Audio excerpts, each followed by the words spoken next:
Hello at welcome sa channel ko. Christian Santillan po at your service. Ang advokasya ko po ay ang makatulong at makaserbisyo sa kapwa ko PWD. Kaya po naisipan ko po na gumawa ng organisasyon ng PWD sa aming barangay. Sa video po na ito ay isi-share ko sa inyo yung mga compilation photos at video clip kung paano ko sinimulan ang organisasyon ng PWD sa aming lugar. Tara, balikan natin at panoorin nyo hanggang sa uli ang bidyong ito. Like, share, subscribe, and hit the notification bell for more updated videos. Nagsimula po ang aming organisasyon sa tulong po ni Ma'am Christy Avila, ang aming Federation President. Sa tulong po niya at ng mga barangay official na organize po kami noong September 6, 2023. Ang pangalan ng aming organisasyon ay Barangay Bungbong Person with Disability na may acronym na BBPWD Chapter. Ang una kong ginawa ay pumunta ako sa aming barangay captain para kami ay magpatawag ng meeting para sa lahat ng mga PWD sa aming barangay. Pagkatapos kong magpa-schedule sa aming barangay captain para po sa una naming meeting na itinakda noong September 6, 2023. Sa una po naming meeting, nagtalaga po kami ng mga officials para sa aming organisasyon sa pamamagitan po ng pag-eleksyon nito.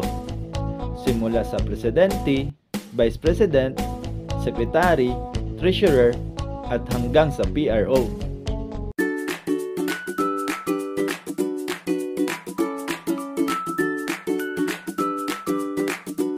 Sa video clip po na ito ay ang una kong pagsasalita sa harapan po ng aking mga kasamahang PWD.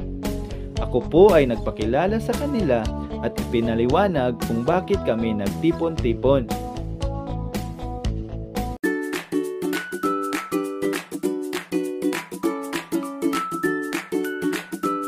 Pagkatapos ng unang meeting po namin at kami po ay naorganisa, inimbitahan po kami ng DILG sa aming lungsod.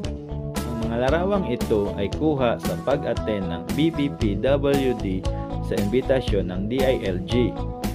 Doon po ay marami po akong nakilalang mga PWD sa iba't ibang lugar. Kumain po kami at meron pong pag-giveaways ang DILG sa aming lahat.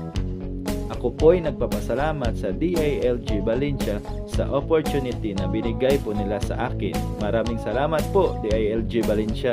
Pagkatapos ng DILG, inilunsad na po namin ang aming ikalawang meeting. Ito ay ginanap noong ikatlong linggo ng Oktubre. At ang main topic po namin dito ay ang karapatan po namin bilang isang PWD at ang paglikha ng aming bylaws. November na. Ikatlong meeting namin. Dito, more challenging dahil marami po kaming dapat isaayos para sa organisasyon. December, ika-4 na meeting namin. Christmas party namin to! Wow! Grabe! Ang saya po namin sa aming Christmas party. Maraming pagkain, regalo, at mga palaro. Worth it talaga ang lahat ng effort namin. Kaya, salamat po, BBPWD. BBPWD, bring love, joy, and hope.